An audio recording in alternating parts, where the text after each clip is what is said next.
Assalamualaikum warahmatullahi wabarakatuh. Halo anak-anak hebat, peserta didik MAN 1 Gresik rahimakumullah. Bismillah, alhamdulillah. Berbahagia sekali rasanya pada kesempatan kali ini saya bisa menyapa anak-anak sekalian. Perkenalkan, nama saya Nur Aziza, bisa kalian panggil Bu Aziza. Bu Aziza adalah guru BK MAN 1 Gresik. Di MAN 1 Gresik, tahun ajaran 2024-2025 terdapat 5 guru BK. Dan tahun ini Bu Aziza mendapatkan tugas untuk mendampingi anak-anak kelas 10.1 sampai 10.7. Oke, tentang BK. Kali ini kita akan berbicara mengenal lebih dekat apakah itu BK, serta nanti ada tutorial pengisian AKPD. Apa itu AKPD?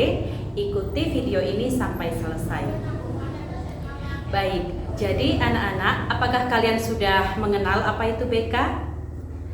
Di Madrasah Sanawiyah atau di SMP kalian sebelumnya tentu sudah ada guru BK. Nah, untuk lebih jelasnya kita akan review lagi untuk menyamakan persepsi apa itu guru BK. Jadi BK singkatan dari bimbingan dan konseling. Ada banyak tokoh yang mendefinisikan apa itu bimbingan dan konseling, dan Bu Aziza mengambil satu definisi yang ada di dalam panduan operasional bimbingan dan konseling yang dibuat oleh Kementerian Pendidikan.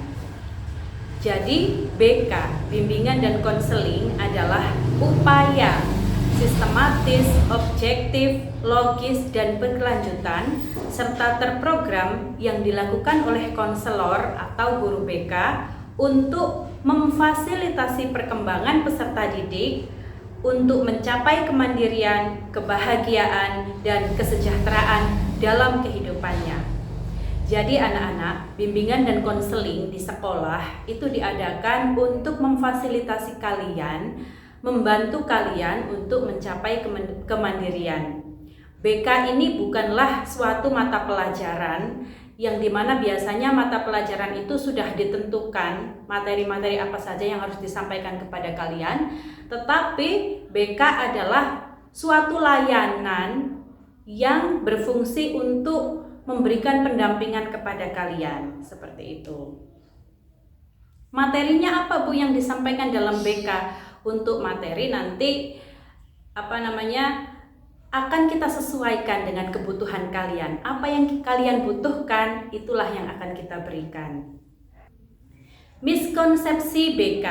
Nah, ini nih, kalau yang sebelumnya di SMP atau MTS itu memiliki miskonsepsi. Miskonsepsi itu konsep yang tidak sesuai, konsep yang tidak benar. Maka saat ini adalah tujuannya orientasi ini untuk menyamakan persepsi yang benar, konsep yang benar tentang BK.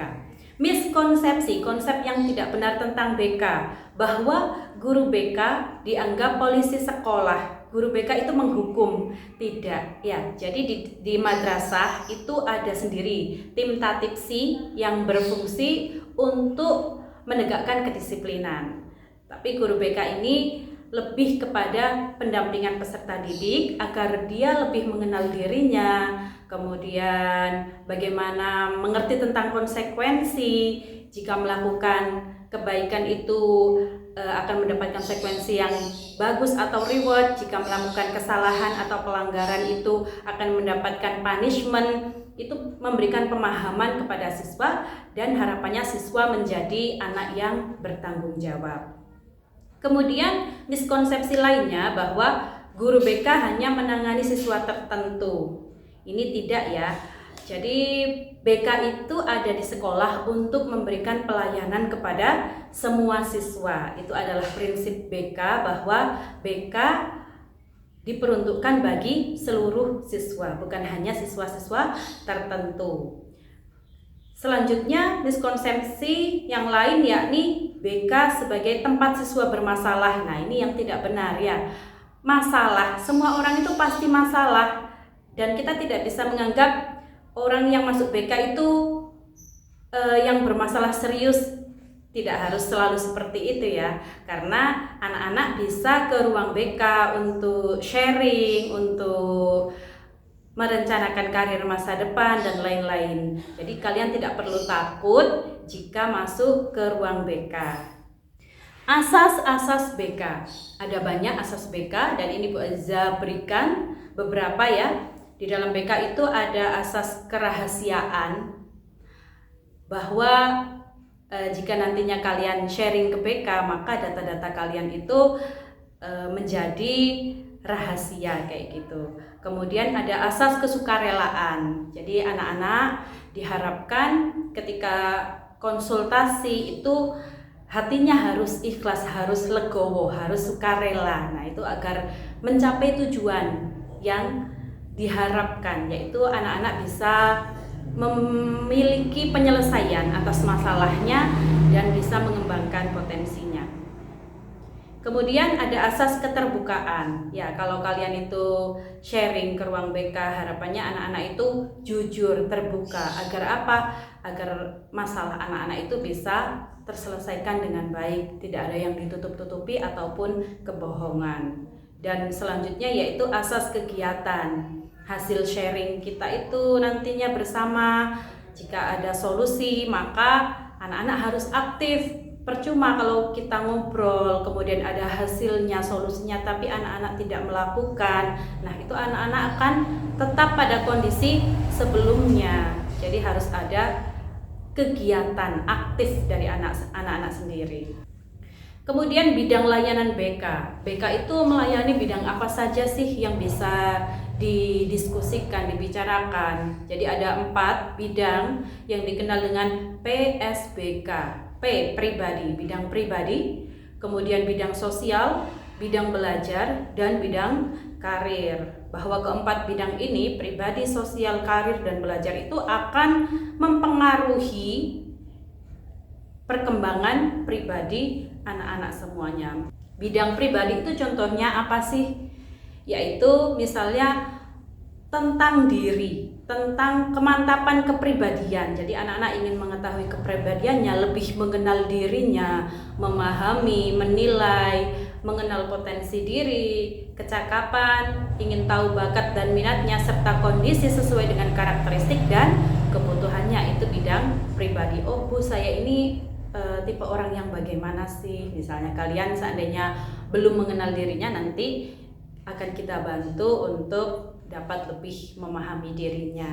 Yang kedua, bidang sosial. Apa sih bidang sosial itu? Sosial itu relasi ya, mengembangkan kemampuan bersosial di lingkungan, memahami, menilai, dan mengembangkan keterampilan berinteraksi sosial yang efektif dan sehat, baik dengan teman sebaya, dengan keluarga, sekolah, masyarakat. Nah, misalnya anak-anak memiliki masalah dengan teman, dengan keluarga, kemudian tidak tahu bagaimana harus bersikap, bagaimana harus berinteraksi sosial. Nah, itu bisa kita sharingkan bersama, kita selesaikan bersama agar kalian memiliki kemampuan bersosial yang efektif dan sehat sesuai dengan norma-norma yang ada dalam lingkungan dan masyarakat. Bidang belajar, yaitu mengembangkan kemampuan belajar dalam mengikuti pendidikan di madrasah dan belajar secara mandiri. Jadi mengembangkan kemampuan supaya anak-anak itu bisa optimal dalam mengikuti pembelajaran di sekolah maupun belajar secara mandiri ya. Di antaranya yaitu pengenalan gaya belajar. Apakah tipe gaya belajar saya itu audio ataukah visual ataukah kinestetik. Nah, itu nanti kalian bisa sharing kepada guru BK ya. Karena dengan mengetahui gaya belajar, maka kita itu akan lebih mudah untuk nantinya menyerap pelajaran. Harus mengenal saya itu tipe pembelajar yang bagaimanakah ya. Apakah saya itu harus melihat untuk bisa memahami, ataukah saya itu lebih suka mendengarkan kayak gitu. Kemudian di antara bidang belajar ini yaitu pemantapan sikap dan kebiasaan belajar yang efektif dan efisien. Bidang karir. Nah, ini membicarakan apa bidang karir ini saat konsultasi atau konseling di ruang BK. Kalian bisa sharing tentang rencana karir masa depan, kecenderungan karir yang hendak dikembangkan. Oh, saya itu punya minat di bidang ini, Bu. Saya itu punya minat banyak, Bu, di bidang ini. Tapi yang nanti mau kalian tuju untuk kalian serius menjadi karir kalian itu apa? Nah, itu kalian bisa sharing di ruang BK. Bidang karir ini tentang cita-cita dan kendala dalam menggapainya. Jadi anak-anak, harapan Bu Aziza adalah kalian mulai sekarang sudah harus memikirkan cita-cita kalian itu apa. Kenapa, Bu? Ya, karena kalian ini sudah di masa remaja menuju dewasa, sudah SMA, sebentar lagi kalian akan kuliah atau bekerja. Jadi kalian harus sudah memahami diri. Oh, saya itu habis ini mau kuliah. Oh, saya itu habis ini mau bekerja, tapi saya itu bisanya apa, bekerja apa, lah itu sudah harus kalian pikirkan. Kalau mau kuliah di jurusan apa? Apakah jurusan kedokteran, apakah jurusan bahasa, apakah jurusan sosial? Nah, itu tergantung dari cita-cita kalian. Kalian mau cita-citanya mau jadi apa, lah nanti kalian ngambil jurusan di kampus itu yang sesuai untuk mencapai cita-cita kalian. Kemudian komponen program BK. Nah, di BK sendiri itu ada yang namanya layanan dasar, yaitu pemberian layanan untuk semua siswa, layanan dasar pemberian informasi ya. Ini bisa diberikan dengan layanan klasikal di dalam kelas ya secara bersama-sama. Tetapi karena untuk kelas 10 ini Bu Aziza tidak ada jam masuk kelas, oleh karena itu nanti Bu Aziza akan membuat program bekerja sama dengan wali kelas dan juga guru kelas. Bu Aziza akan di satu waktu Bu Aziza akan minta 1 jam waktu mereka untuk bisa bertemu dengan anak-anak dan menyampaikan layanan dasar yang diperlukan. Selain itu, karena Bu Aziza tidak masuk kelas tadi, Bu Aziza juga akan memberikan layanan dasar ini berupa layanan informatif yang kalian butuhkan melalui media online, yaitu lewat YouTube. Jadi kalian bisa dukung Bu Aziza dengan komen nama kalian nantinya ya, dan juga kelas, kemudian subscribe, sehingga nanti kalau Bu Aziza share informasi-informasi tentang perkembangan remaja, kemudian hasil dari analisis kebutuhan kalian, itu kalian jadi bisa tahu gitu ya. Kemudian ada namanya layanan peminatan dan perencanaan karir. Kemudian juga ada layanan responsif untuk membantu siswa untuk menyelesaikan masalahnya. Siswa-siswa yang sedang ada masalah urgent yang harus diselesaikan, lah itu nanti bisa sharing ke BK, akan kita bantu, namanya layanan responsif. Dan juga ada dukungan sistem. Nantinya kita akan bekerja sama dengan Bapak Ibu guru, Bapak Ibu wali kelas, orang tua kalian lah, dengan tujuan yang sama, yaitu supaya kalian mengalami kemudahan dalam belajar dan bisa menjadi anak yang mandiri dan sejahtera nantinya. Nah, ini program BK kelas 10 yang sudah Bu Aziza sebutkan tadi, diantaranya yaitu layanan klasikal di kelas. Bu Aziza mungkin minta waktu 2-3 kali dalam 1 semester untuk bisa bertemu dengan anak-anak semua di kelas. Kemudian ada media online, yaitu lewat YouTube. Bu Aziza akan menyampaikan materi-materi yang kalian butuhkan, dan juga ada jadwal konsultasi terstruktur tiap kelas. Jadi Bu Aziza akan membuat jadwal. Di dalam satu kelas, setiap harinya akan ada satu anak yang keluar untuk ke ruang BK. Ini bukan hanya berlaku bagi siswa yang bermasalah, tidak, tapi untuk semua siswa. Ini adalah jadwal yang terstruktur. Nah, untuk apa Bu jadwal konsultasi ini kok cuma satu anak? Lah, harapannya itu nanti kita bisa lebih private, membicarakan hal-hal yang mungkin kalian malu jika didengar oleh teman-teman yang lain, sehingga kalian bisa lebih terbuka. Dan tenang saja, kami akan menjaga asas kerahasiaan. Atau bisa juga nanti ketika saat konsultasi itu temanya adalah sama di antara kelas 1 dan lainnya, itu nanti kita bisa membuat konseling kelompok gitu ya. Kemudian program bimbingan dan konseling. Nah, programnya apa saja sih Bu? Bimbingan dan konseling itu, program BK itu tidak seperti mata pelajaran ya, seperti yang Bu Aziza sebutkan di awal tadi, bukan seperti mata pelajaran. Kalau di mata pelajaran itu sudah ada materi-materi yang harus disampaikan kepada kalian, tetapi kalau di dalam BK materinya itu adalah menunggu ya, berdasarkan kebutuhan kalian itu apa. Anak-anak di angkatan ini itu hal yang paling ingin kalian ketahui atau hal yang paling kalian butuhkan itu apalah, itu nanti materi yang akan kita berikan. Sehingga program BK itu disusun berdasarkan kebutuhan peserta didik dan madrasah. Lah, nanti anak-anak silahkan mengisi angket asesmen kebutuhan peserta didik, AKPD, asesmen kebutuhan peserta didik ya. Tujuannya untuk menemukan kondisi nyata peserta didik yang akan dijadikan dasar dalam perencanaan program BK. Jadi itu tadi, kami mohon nanti setelah ini anak-anak mengisi AKPD ya.